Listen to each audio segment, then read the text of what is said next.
नमस्कार दोस्तों, आप सभी का स्वागत है आपके अपने YouTube चैनल डियर गुरुजी पर। जैसा कि दोस्तों आप सभी को पता है कि आप सभी की जो है पॉलिटी थ्योरी की क्लास रोज़ सुबह 7:30 बजे जो है होती है। यहाँ पर गलती लिखा हुआ है, ये 7:30 बजे रोज़ सुबह होती है, ठीक है। और साथ ही साथ आप सभी का जो है ये पॉलिटी पर MCQ भी चालू किया जा चुका है, जो डियर गुरुजी आर्यन सर वाले चैनल पर आपको मिलेगा। और ये थ्योरी क्लास आपको डियर गुरुजी 2.0 चैनल पर मिलेगी। और यहाँ पर जो आपको MCQ कराया जा रहा है ये 8:40 पर कराया जा रहा है। अभी ये इसका कल एक हो चुका है, आज इस सीरीज का दूसरा होगा MCQ की सीरीज में। तो आप लोग जो है यहाँ से थ्योरी पढ़िए और वहाँ से MCQ दीजिए, इससे जो है आपकी तैयारी हो जाएगी, ठीक है। और आपकी तैयारी बहुत ही अच्छे से हो, इस चीज़ का पूरा ध्यान जो है हम लोग रख रहे हैं, ठीक है। तो आप लोग बस चैनल को जल्दी से जल्दी सब्सक्राइब कर लें और वीडियो को तुरंत लाइक कर दें। और अगर अपने दोस्तों के साथ आपको वीडियो अच्छी लगे तो इसे शेयर जरूर कर दीजिएगा, ठीक है दोस्तों। क्या कर दे, पहले तुरंत सब्सक्राइब कर दे अगर नहीं किए हो तो। चलिए आज की क्लास को हम चालू करते हैं। आज के क्लास में आज हम बात किस पर करेंगे? आज की क्लास में हम बात करेंगे महाधिवक्ता, महान्यायवादी तथा नियंत्रक एवं महालेखा परीक्षक, यानी कि attorney general and controller and auditor general, ठीक है। Attorney general and controller and auditor general, ठीक है। आज हम लोग इस पर चर्चा करेंगे। इससे बहुत ही डायरेक्ट प्रश्न आते हैं, बहुत बड़ा नहीं है, ये बहुत ही छोटा है, आपके सिलेबस के हिसाब से मैंने इसे बनाया है। थोड़ा सा मैं आपसे बार बार कहता हूं कि मैं जो चीज़ें पढ़ा रहा हूं केवल ये मत समझिए केवल बीएड के बाद ही बेकार हो जाएंगी। अगर आप इसे पढ़ ले रहे हैं आज तो आप चाहे जो पेपर आगे देंगे, यहाँ तक कि अगर आप लेखपाल का भी पेपर देना चाहते हैं, कुछ लोग मुझसे पूछ रहे थे क्या सर उसमें काम आएगा, बिल्कुल आप बेहिचक होकर ये सब चीज़ें पढ़िए, उसमें आपको बहुत काम आएगा। यहाँ तक कि इसके अलावा कई सारे वनडे एग्जाम्स में काम आने वाले, ठीक है। चलिए आज की क्लास को हम चालू करते हैं। आज की क्लास में हम सबसे पहले बात करेंगे कि जो यहाँ पर आज हम चर्चा कर रहे वाले हैं इसमें क्या कैसे। तो देखिए यहाँ पर ये कह रहा है कि भारत में जो है 3 विधि अधिकारी होते हैं। विधि अधिकारी माने कि जो भारत सरकार द्वारा ये अपना पक्ष जो है विभिन्न न्यायालयों में रखते हैं, ठीक है। विभिन्न न्यायालयों में जाके भारत सरकार द्वारा ये अपना पक्ष रखते हैं। इनमें सबसे ऊपर होते हैं अटॉर्नी जनरल, यानी कि भारत का महान्यायवादी। दूसरे नंबर पर आता है भारत का महाधिवक्ता, जिसे सॉलिसिटर जनरल कहते हैं। उसके बाद सबसे नीचे आता है भारत के अपर महाधिवक्ता, जिसे additional solicitor general of India कहा जाता है, ठीक है दोस्तों। इस चीज़ को आप बहुत ही ध्यान से मन बैठा लीजिए कि यहाँ पर 3 विधि अधिकारी होते हैं भारत में। पहले होते हैं महान्यायवादी, दूसरे होते हैं महाधिवक्ता, तीसरे होते हैं अपर महाधिवक्ता, ठीक है। अब देखिए यहाँ पर जो आपको इससे क्या क्या MCQ जा सकते हैं उस फॉर्म में आपको यहाँ दिया गया, आप ध्यान दीजिएगा कि पूछ रहा है कि प्रथम महान्यायवादी कौन थे, बताइए। प्रथम महान्यायवादी क्या थे? उनका नाम था MC सीतलवाड़। क्या नाम था? MC सीतलवाड़। MC सीतलवाड़ जी हमारे प्रथम महान्यायवादी थे। और उसके बाद देखिए कह रहा है ना कि जो महान्यायवादी होता है वो किन विषयों पर जो परामर्श देता है, ये कानूनी विषयों पर परामर्श देता है। जो महान्यायवादी होता है कानूनी विषयों पर परामर्श देता है। किसे देता है? भारत सरकार को, ठीक है। जैसे भारत सरकार मान लीजिए कोई भी कानून ला रही है तो उसमें कोई अगर बाधा आ रही है कि उससे पास करने में दिक्कत आ रही है, अगर वो कॉन्स्टिट्यूशन के अगेंस्ट है कि नहीं, इन सब चीज़ों के बारे में वो महान्यायवादी से चर्चा करती है, ठीक है। उसके बाद भारत का सर्वोच्च विधि अधिकारी कौन होता है? अभी मैंने बताया भारत में 3 होते हैं, तीनों में सबसे ऊंचा कौन होता है? भारत का महान्यायवादी, जिसे क्या कहते हैं? Attorney general. अगला पॉइंट है कि जो महान्यायवादी होता है वह किसका विधि सलाहकार होता है? अभी ये पॉइंट आपने यहीं पर पढ़ा। क्या पढ़ा? कि भारत सरकार को वो कानूनी विषयों पर परामर्श देता है। उसी चीज़ को देखिए दूसरे तरीके से यहाँ पर पूछ रहा है कि जो महान्यायवादी होता है किसे परामर्श देता है? तो भारत सरकार को देता है, ठीक है। आप लोग समझ गए होंगे इस पॉइंट को। मेरे ख्याल से आपने प्रथम न्यायवादी कौन है, किसे परामर्श देता है, किन विषयों पर देता है, और सबसे सर्वोच्च अधिकारी कौन होता है। चलिए अब आगे बढ़ते हैं। ये सब जो है जो बहुत ही डायरेक्ट क्वेश्चन यहाँ से पूछे जाते हैं, ठीक है। इसलिए इसमें ज़्यादा कुछ आपको बहुत ज़्यादा समझाने की मुझे ज़रूरत नहीं है। यहाँ पर डायरेक्ट प्रश्न पूछे जाते हैं, बस इसका जिस्ट बता दे रहा हूँ कि कौन और क्या और कैसे, ठीक है। बस जो जिस्ट हल्का हुल्का जानने की ज़रूरत है वो जान जाइए, जिससे आपको समझने में दिक्कत ना हो। यहाँ पर देखिए अगला पॉइंट कह रहा है कि जो राष्ट्रपति द्वारा महान्यायवादी को सौंपे गए कार्य। देखिए हमारे यहाँ बार बार मैंने बताया कि जो भी काम होते हैं वो राष्ट्रपति के नाम पर ही होते हैं, ठीक है। तो काम भले से उन्हें जो है मंत्रिमंडल द्वारा सौंपा जाता है, लेकिन वो राष्ट्रपति के नाम पर ही सौंपा जाता है कि राष्ट्रपति आपको ये काम करने कह रहे हैं, ठीक है। तो उन्हें क्या सौंपा जाता है कि भारत सरकार संबंधित मामले, मैंने आपको बताया ना, जो विभिन्न न्यायालयों में लेकर जाते हैं वो कौन जाते हैं? वो जाते हैं महान्यायवादी यानी अटॉर्नी जनरल ही जाते हैं, ठीक है। कह नहीं रहा कि भारत सरकार की ओर से पेश होना, ठीक है, कोई भी कोर्ट हो, उच्चतम न्यायालय, यहाँ तक हाई कोर्ट, कुछ भी हो, सब जगह जो है ये अटॉर्नी जनरल ही जाते हैं। ज़रूरत उसके नीचे भी जाते हैं, यही जरूरी नहीं कि यही जाए, लेकिन ऐसा माना जाता है कि ज़्यादातर रिप्रेजेंटेशन यही करते। कौन? महान्यायवादी। अनुच्छेद 143 को आप याद कर लीजिएगा, ये बहुत ही इंपॉर्टेंट है, इससे संबंधित है। इसमें ये कह रहा है कि ये जो है राष्ट्रपति की ओर से उच्चतम न्यायालय में भारत सरकार का प्रतिनिधित्व करता है। मतलब वही जो चीज़ें मैंने आपको ये पॉइंट बताया, वही ये अनुच्छेद कौन से अनुच्छेद से संबंधित है, इस अनुच्छेद को बताना चाह रहे हैं कि अनुच्छेद 143 के अंतर्गत ये बातें आती है। क्या बातें आती हैं कि जो ये महान्यायवादी होता है, ये भारत सरकार की तरफ से जो है उच्चतम न्यायालय में पेश करता है भारत सरकार को, ठीक है। और उसके बाद ये मैंने कहा ना कि ये हर न्यायालय में जा सकता है। देखिए, किसी भी मामले उच्च न्यायालय में सुनवाई का अधिकार, यानी उच्चतम न्यायालय में सुप्रीम कोर्ट, उच्च न्यायालय माने हाई कोर्ट, ये दोनों जगह जाता है, ठीक है। मैंने आपको एक चीज़ पहले ही बता दी। उसके बाद अनुच्छेद 76(4), इस चीज़ को आप नोट कर लीजिएगा। इसमें जो है ये कहा गया है कि जो महान्यायवादी होता है वो राष्ट्रपति के जो है प्रसाद प्रयत्न तक अपना पद धारण करता है, यानी कि उसकी नियुक्ति कौन करता है? राष्ट्रपति। किसके द्वारा? केंद्रीय मंत्रिमंडल की सलाह के द्वारा, ठीक है। यानी कि अनुच्छेद 76(4) यही कहता है कि महान्यायवादी तब तक अपने पोस्ट पर है जब तक राष्ट्रपति चाहता है, ठीक है। चलिए बढ़ते हैं अगले पॉइंट की तरफ। आप लोगों को क्लास अगर अच्छी लग रही है तो तुरंत लाइक कर दे, ठीक है। और मैं इसीलिए वही चीज़ें पढ़ा रहा हूँ जो आपके सिलेबस के हिसाब से जरूरी है। फालतू चीज़ें मैं नहीं पढ़ा रहा हूँ, क्योंकि वरना वीडियो लंबा भी हो जाएगा और आपके काम का नहीं होगा तो आपको बोर भी लगेगा, तो ऐसा मैं नहीं चाहता।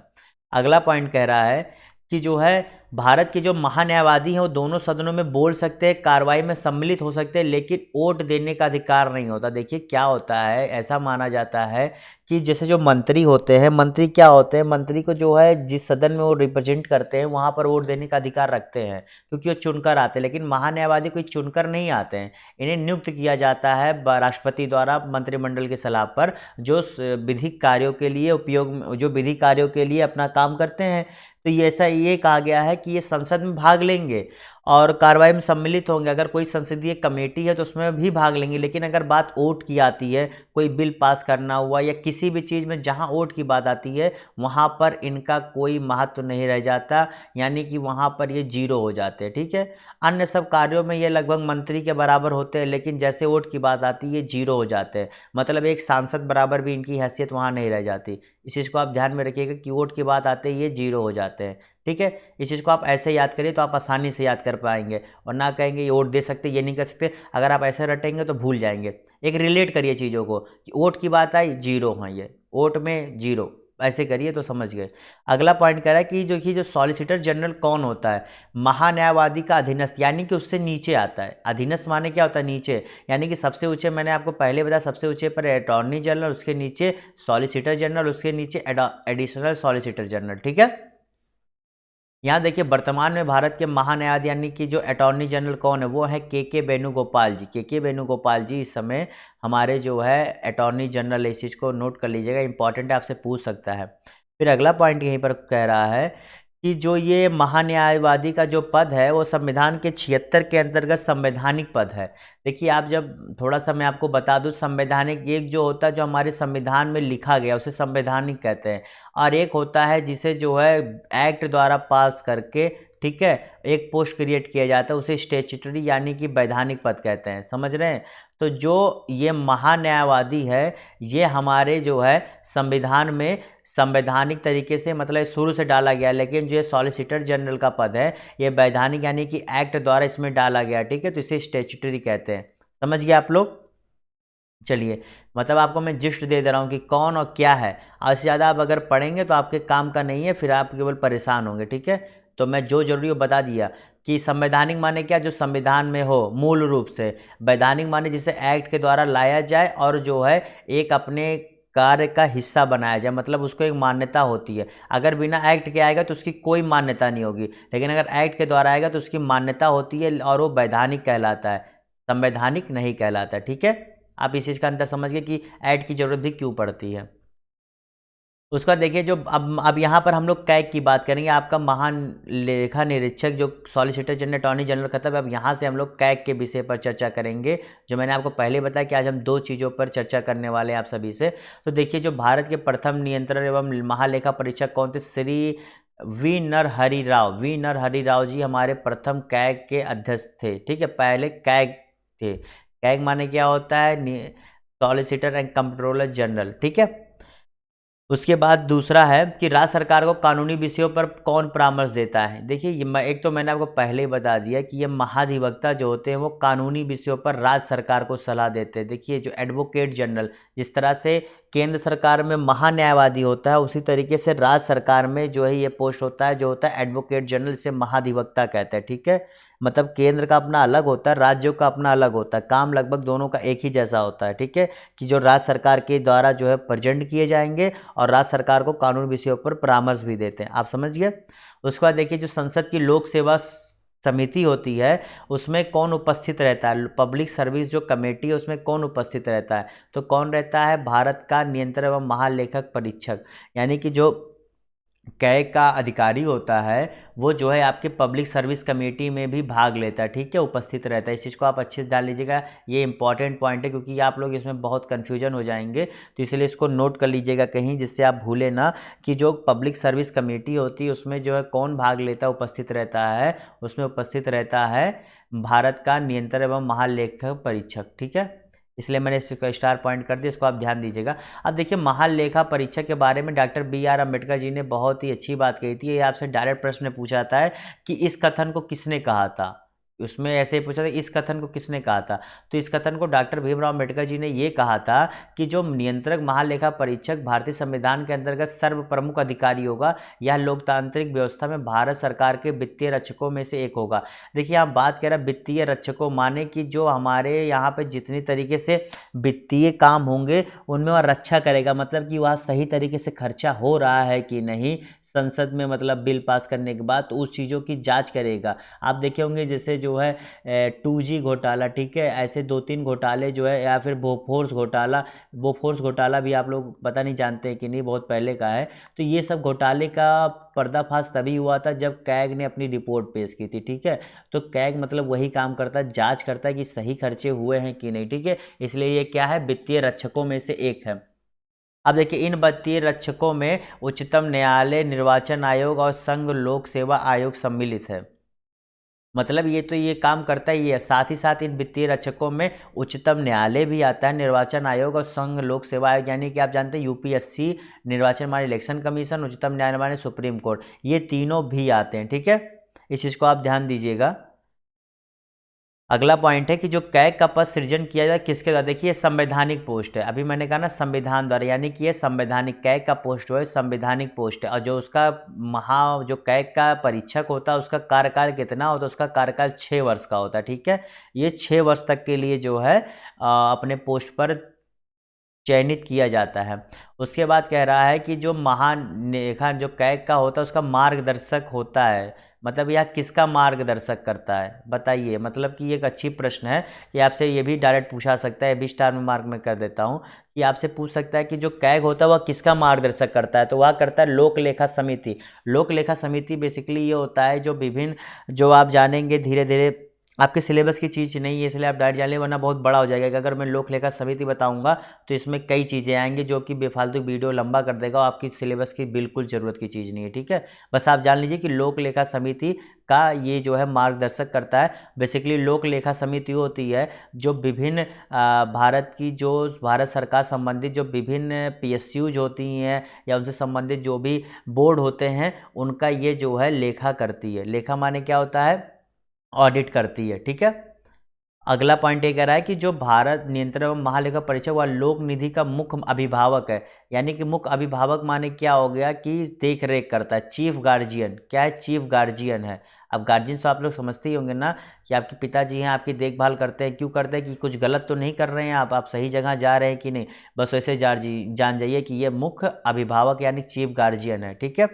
उसके बाद अगला पॉइंट ये कह रहा है यहाँ पर कि जो राज्य एवं केंद्र सरकार को सभी खर्चों की वित्तीय जांच कौन करता है। देखिए यही बात है, जो कैग होता है, कैग जो है आपके राज्यों के साथ साथ केंद्रों का भी निरीक्षण करता है। यह जान लीजिए कि केंद्रों के साथ साथ ये राज्यों का भी करता है। इसमें ऐसा नहीं है, इससे वहाँ आपने अभी पढ़ा कि महाधिवक्ता अलग होता है, महान्यायवादी अलग होता है, लेकिन यहाँ पर ऐसा कुछ नहीं। यहाँ पर जो कैग होगा और राज्य और केंद्र दोनों के जो कामकाज के वित्तीय लेखों की जाँच वो कर सकता है, ठीक है।